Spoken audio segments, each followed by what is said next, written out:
30 minutes before our arrival dito sa Los Angeles International Airport ay nagre-ready na kami mga makulista. Inilalagay ko na ang seatbelt ni Isaiah dahil siya ay 2 years old pa lang. Kailangan siya ay umupo sa aking lap. So by law ay kailangan yung aming seatbelt ay magkakonektado. Ganon din si Tali. Siya naman ay nakaupo sa lap ni Jaja.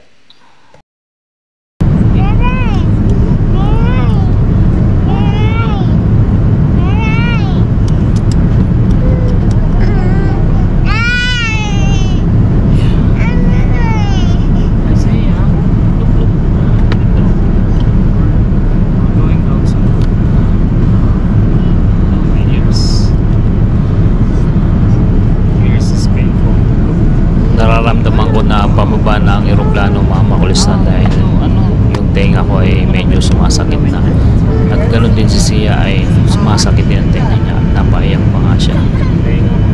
Swallow Sia. Swallow. Swallow. Hold your nose, do a deep breath, and then swallow your breath.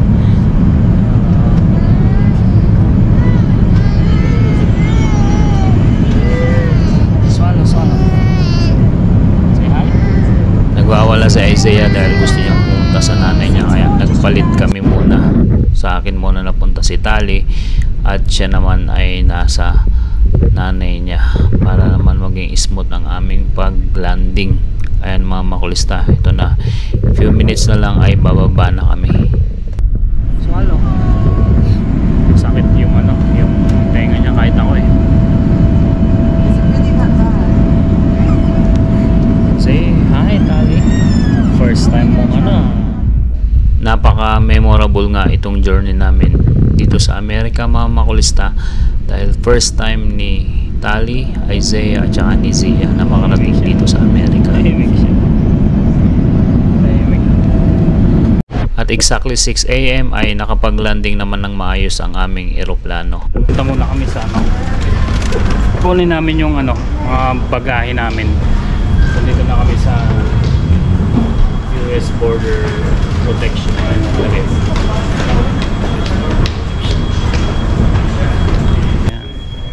Kukunin na namin bagahe namin.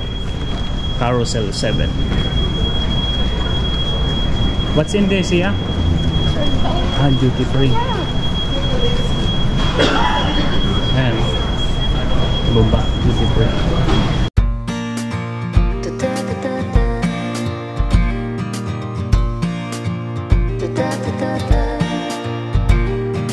How long have we been taking off and landing?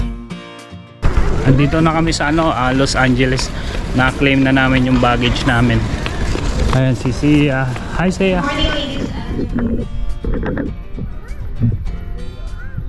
Itong car seat namin from Australia, umabot pa dito. Come on, sit down to nanay.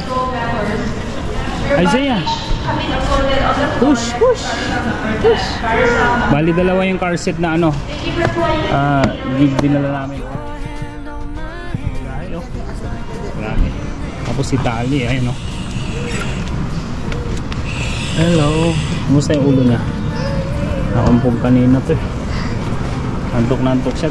Mga 1 AM na sa sa Sydney. Nagdede. Isaiah, stop pushing na. Stop pushing. Come on. Where's mom? Where's mom? Where's mom? Hinintay lang namin si mami kasi Delta yung niya, airline niya. So kami kasi nag-Qantas kami. So hindi pa dumarating. Ano yung Delta yung baggage claim nila. What? Wait, come on. Dede ka pa ng dede eh. Kaya mga makulista, at lalabas na kami. Andyan na daw sina Tito Edwin sa labas. Naghihintay.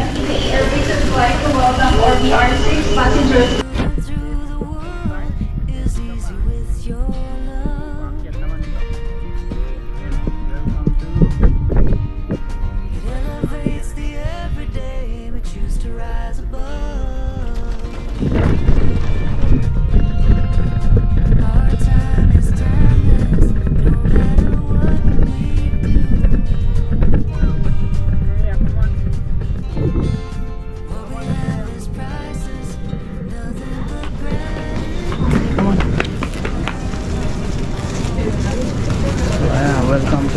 Los Angeles.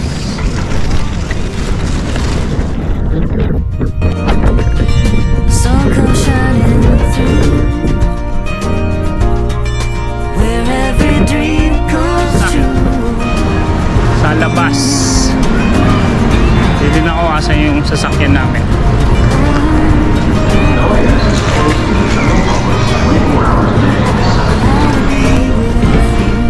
Ayan mga makulista, natatanaw ko na si Mami.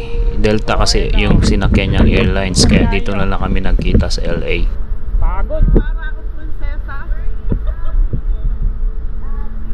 Pagod! Ang gulo ng dalawa. Nakahabol ka. Sabi ko na nga ba eh. Okay sila nung mga una, kaninang nakarating na kami. Hold his hand, hold his hand. 15 minutes. Na umiiyak si Tali.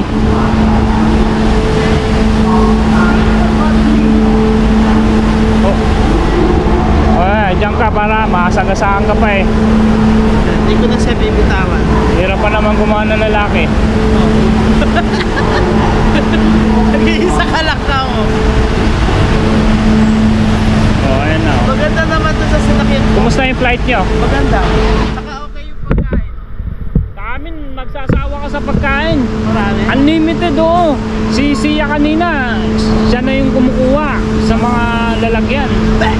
Pagod ito oh. Pagod ba? Oh. Asan na daw sila Tito Edwin? Pinamigay ko na, pinatapon ko na yung iba ko kasi hindi pwedeng ilabas eh. However, we're waiting at the departure gate for you. Before you go to... Hinihintay lang namin si Tito Edwin. Galing pa sila ng San Diego eh. Sila ang susundo sa amin. Mga makulistahan, dito na ako sa Los Angeles International Airport. Ito pala yung labas nito, papakita ko sa inyo. Ayan. Parang lang naman, ordinaryong lang ito. Welcome to Los Angeles. Diyan kami galing kanina oh. Ayan. Asan sila?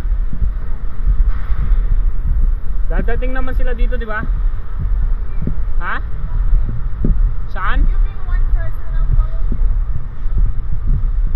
Ayun na sila, tara. Oh, ayun na, si Tito Edwin. Kumusta? Oh.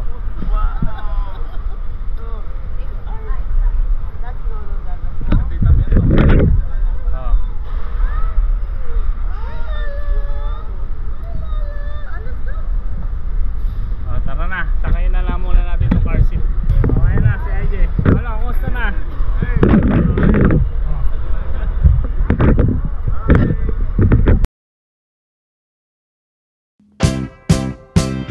Underneath the parlor, before construction started, it's something else, alright.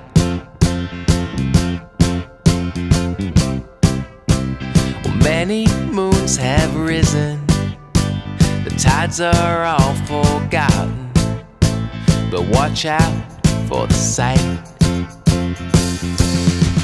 Well, you never know what time or place, and you never know who shows their face, and you never know what sound is next, alright.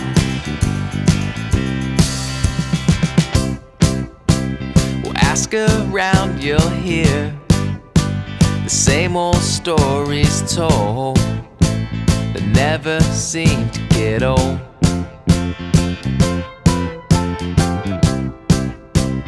Time it stands so still when everyone is talking, but nothing still gets old. Hanggang dito na lang mga makulista, at samahan nyo kami sa aming mga journey pa dito sa Amerika. Sa susunod na vlog ay kakain muna kami ng breakfast sa McDonald's at bibisitahin ng aking kaibigan na hindi ko pa nakikita since 2010. Hindi namin akalain na dito pa talaga kami sa Amerika magkikita.